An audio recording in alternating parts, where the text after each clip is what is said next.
excited that you guys are ready to work in Adobe Illustrator.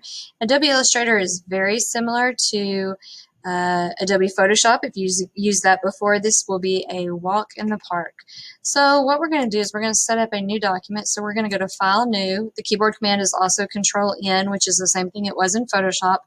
And we are going to set up a document. Now, if we're just doing a demonstration or playing around in class, I generally have you guys use the setting of 10 inches by 10 inches. But just like in Photoshop, you can choose different settings accordingly. The key is you always want to set your measurement before you put in the increments or the amount. Okay, the one thing that's really different about working in Illustrator that we haven't done with Photoshop is using artboards. And in Illustrator, think of an artboard the same way that you would a canvas that we were working on in Photoshop.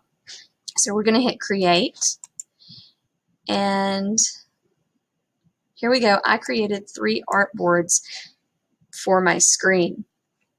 Now, first thing I'm going to talk about is your view or your workspace. And there are 2 workspaces, main workspaces, that we're going to use in our class.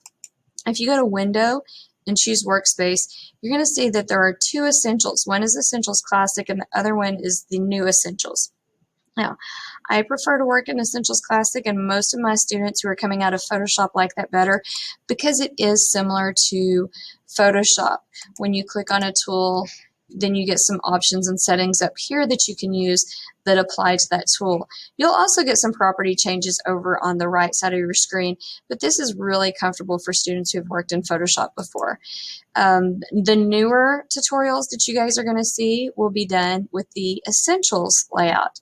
You'll notice that when we use Essentials, it gets rid of that top options bar that where you're used to seeing, and everything, all the settings are customized over here in your Properties panel. It's up to you on which one you use. Most of my demonstrations, I will try to stick with the Essentials Classic because that seems to be what everybody likes the best. I like to pull out my Layers panel when I'm teaching and demonstrating just because it allows you guys to kind of see what everybody's working with. Oh, I accidentally made a shape. We'll delete that. Okay, so that is the basics of how to set up a document. If for some reason you made a mistake, you can click on Document Setup up here at the top, and you can change your inches or your measurements and some of the other settings there. You can also click on your preferences to adjust your interface if you need to. That's how you set up a document.